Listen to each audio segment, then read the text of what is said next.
TV.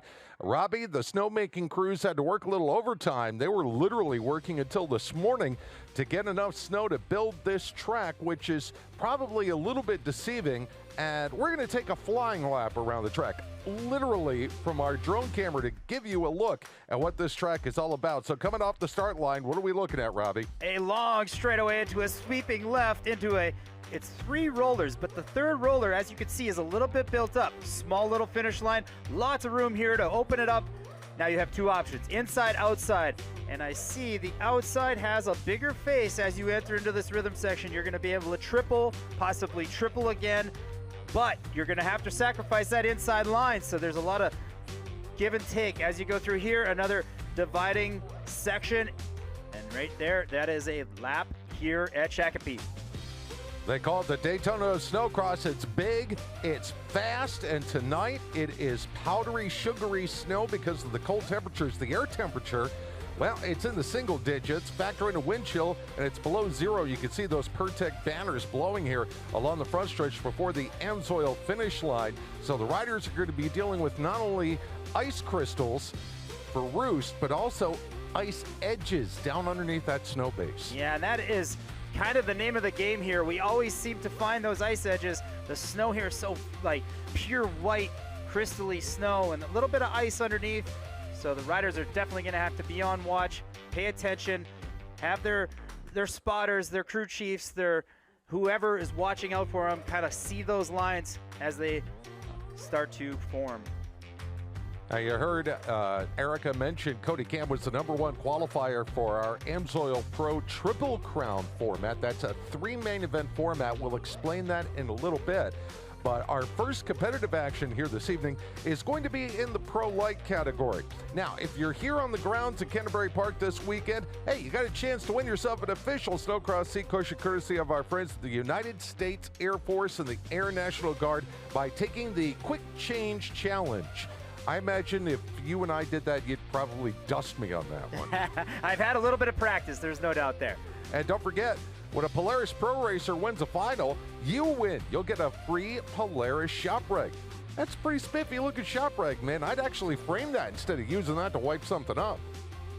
Yeah, well, that is a... Check us out on all of our socials. We are all over the place. We're on YouTube, we're on TikTok, X, Instagram, Facebook. All the socials will be working overtime to take you behind the scenes of all the action of Amsoil Championship Snocross. So round 1 of Pro Lite will feature 3 qualifying events. The first one is getting lined up right now at the starting line as we speak. And one of the guys that's had the hot hand, Creighton Dillon, is going to be the first rider we're going to look at in this heat race on the number 96 Skidoo. He's from Zephyr, Ontario. He's going to be joined by Adam Ashline, coming back after a little bit of a layoff out of Heartland, Vermont. He's riding for that Elite Motorsports team on the 710. Also in the field for this one, we have Mitchell Gross on the 671, the Cowboy, Jesse Kirchmeier on the 42, Tyler Uman, Corin Todd, Josh Shepard, Dylan Rose, Cale Callan, Oscar Englund. Let's get the party started. We are green. Creighton Dillon jumps out to the early lead, gets that patented hole shot. Battle for the second spot is 3 sleds wide over the Amsoil finish line jump as they all go barreling their way through the turn. Pay attention to Creighton here. He's going to triple. See if he can get another one. No, he only doubles out, but he retains that lead. That was just enough for him to hold on to the top spot over the number 12 machine of Dylan Rose. Great start for Dylan. They're banging bars back there for the number 3 spot. Creighton looking over his shoulder as he comes down over the Amsoil finish line jump, heads back onto the outside lane. It worked for him on the first lap, and he's going to stay with it. Watch if he tries to get another triple in there. Yeah, there's just not enough face for him to do that, but look at the lead he's been able to pull by staying outside all the way through there. He'll make his way down through that final turn. The transitions in where the start straight is through this Pirtek rhythm section, back over the Amsoil finish line jump. Rose holding on to the second spot. Ashline and Corin Todd roll along in 3rd and 4th as we watch them mix it up and battle it out. And trying to come in on the outside now, Ashline battling with Corin Todd here for that second and third and fourth position as they work their way into the Ziegler Cat corner, and they're right on top of Dylan Rose. They sure are, and look at the old guy, Corin Todd, putting his Polaris into the mix here, running fourth. Now this is a stacked heat. These young guns are flying. Corin's not letting them push him around, that's for sure. Looks like that outside lane, especially around the Polaris FXR turn, seems to be the preferred line right now. But watch Ashline. He's going to dive the inside on the Ziegler Cat corner. Got a little forward on the sled there. Had to check up. Corin Todd almost snuck to the inside of him on the next turn. And this track right now is as best it's going to be all night. It is smooth. It's perfectly prepped. Everything's great. It's going to change quite a bit, and you see Ashline makes a mistake right there. That's how this snow is going to be all night. It's going to be moving away on these guys, and it's going to be, you're going to want to pay attention to that really closely. Yeah, that forced him, instead of a jumping rhythm, to blitz his way through that rhythm section, and now he'll slam the doors shut. Coming off the final corner, move Adam Ashline up into the number 2 spot here with a couple laps left to run in this first round Pro Light qualifier. And Ashline, he's coming to play. He's got lap times that are right there with Corin, so if he could have got himself up there early in this heat race, he might have been able to tag along and see what Creighton was doing, but he had to go the long way, force his way into that second spot, and looking good. So the lead continues to be held by Creighton Dillon, the Ontario campaigner, again tripling his way into the U.S. Air Force flyaway. We'll watch him from above here as he heads for that Ziegler Cat corner, staying committed to that outside lane all the way around here at Canterbury Park. And Ashline, that last lap actually was 0.2 faster than Creighton, and I mean, that's part of it. Creighton may be shutting down as he takes the checkers in this first one. Ashline will finish second. Nice run for Rose in third and Todd in fourth. That's 3 East Coast riders, by the way, 2, 3, and 4, and a Canadian rider at the head of the pack as the rest of the field makes their way across. So Creighton Dillon picking up where he left off, 1 round to go, continuing to show why so far this season he's been the kind of beat in Pro Light. He sure is, and this is the way you want to start your 2024 year campaign for Creighton Dillon. Keep winning. Stack those points. We said that last race in Michigan. We want to stack those chips, and that's what he's doing. Next heat race, Tyler Archambault, Kenny Mandrick, and Cale Firth in the field. Oscar England riding for the Green Mountain team. Drew Freeland moving to the number 28 sled this year. Eric Downs, Nathan Ballou, and Jeremy Ballou will be the field here for this Pro Light qualifier. These 2 rounds of Pro Light qualifying, you total up the points. Lowest point total is number 1 qualifier, gets first pick on the line for the final. And that matters a lot on this starting line. You can see that inside as they come around there is crucial. You want to get that shortest distance. One that you're going to want to pay attention to is Downs. He's been fast on that start, but a lot of ski-doos up front early. Oh, and business picking up 1 sled off the edge of the track as they come blitzing over the Amsoil finish line jump. Looks like your early leader may be Colton Krajcek, perhaps as they work their way around and off the corner. Work through the U.S. Air Force flyaway. Battle on for the number 2 spot. They're going to be bar to bar, sneaking up there on the inside. Looks like that was Jeremy Bolu moving up into the second position, perhaps, as they come across the line here at the end of lap number 1. It is, and pay attention, that Topi Posty sitting in that 4th spot. There's no way that's going to settle well with him. He is looking to move forward, but it's hard passing right now. This track is just too smooth. He's working against Kenny Lorenz on the inside there on that number 2 sled. Lorenz taking the shorter distance, going to try to slide him wide off the corner. That move works, and Lorenz is able to hold that spot for the moment. He sure is, and that was a veteran move right there. Lorenz, he's got a lot of experience. He knows what he's doing, and we got a battle up front. Bellevue looks like he's going to get the run. Working on your race leader, who is the number 670. That's Bjarke Sigurdsson, who is holding on to that number 1 spot on the yellow Skidoo, but he's got company coming here as Jeremy will look down to the inside here in the Polaris FXR corner, try to draw alongside coming out. Now it's a drag race through the rhythm section. Yeah, we've got battle up front. There's no doubt. The lines are changing. You can see from that first race to now. Oh, a little mistake there. Sigurdsson got out wide, and that cost him. Baloo will take the lead and immediately gaps out by a couple of sled lengths as they head back through the FXR turn and toward that U.S. Air Force flyaway. And look who's kind of sitting back in that third and fourth spot. Posty and Lorenz. They're going to start battling and pushing for the lead. Look at Posty. Oh, he's going to try to sneak the inside here on Lorenz. Lorenz crosses him over, comes back to his inside, and they are bar to bar here right behind Sigurdsson, who is holding on to that second spot. So this is a race for third.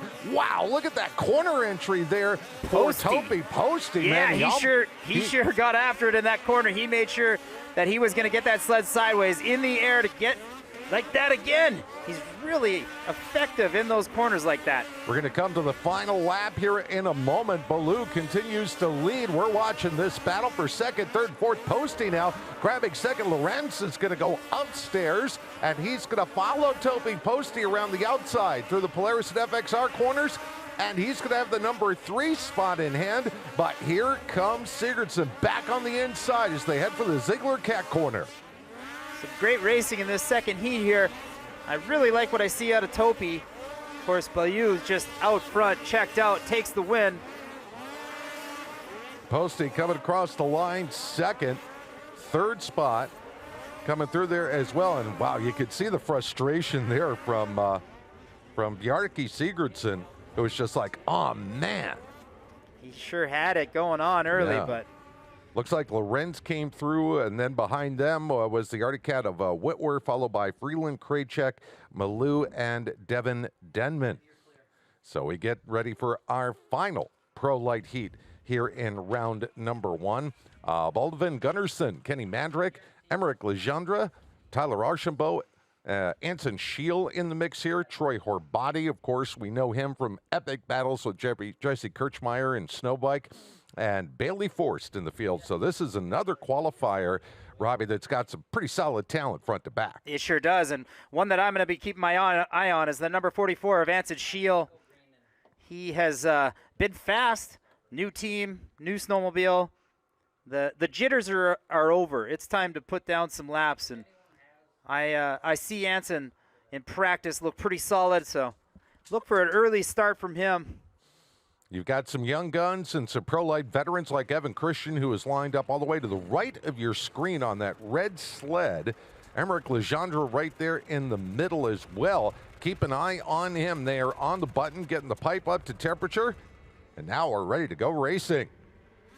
Oh, Anson. No, that wasn't Anson. That was someone else. Oh, that really messed up Anson Scheel at the end of it all. Yeah, he had to drop back after that creep, and he caught another sled in the midst of it. And it looks like Legendre will jump out to the early advantage. Christian there on the inside. We've got one sled trying to rip the lip on the outside. They try to triple their way in as a battle for third ensues now, coming down into the corner.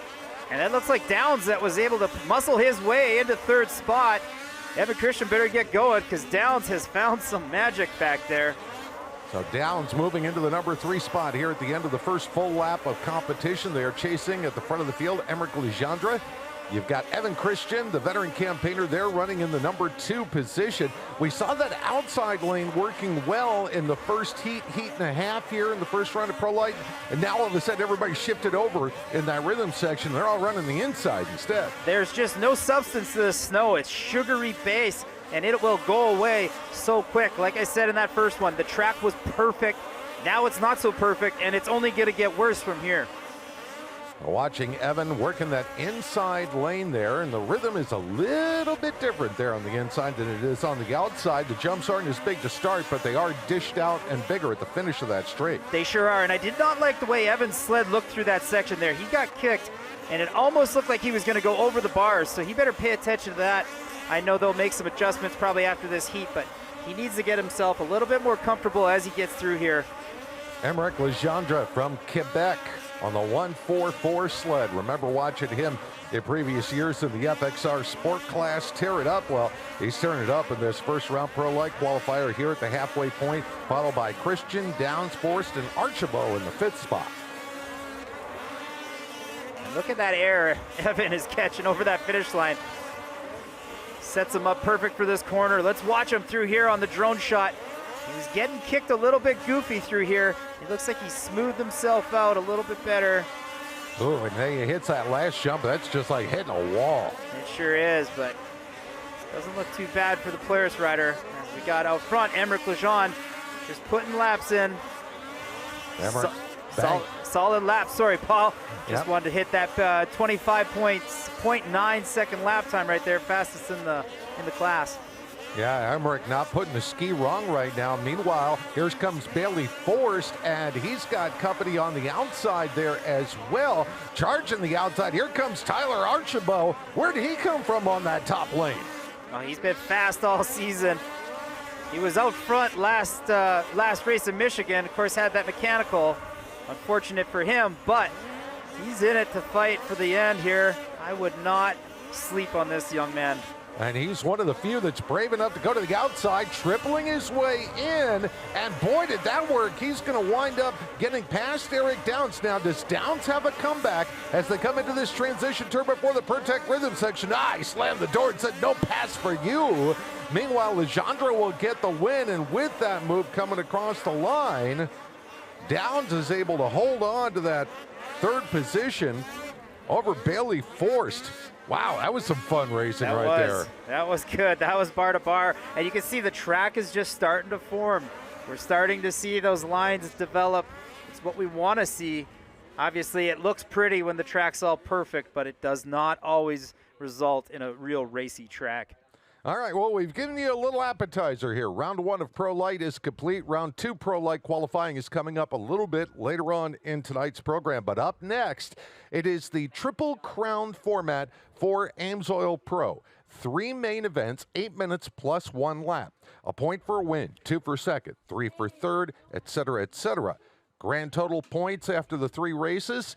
The overall goes to the lowest point total. The tiebreaker is the order of finish in that third and final AMSOIL Pro main. But to get to the third one, we have to run the second one and the first one. And we're going to have that first one for you when we come back. This is the Pirtek Snocross National presented by Core RV. It's AMSOIL Championship Snocross on FloRacing.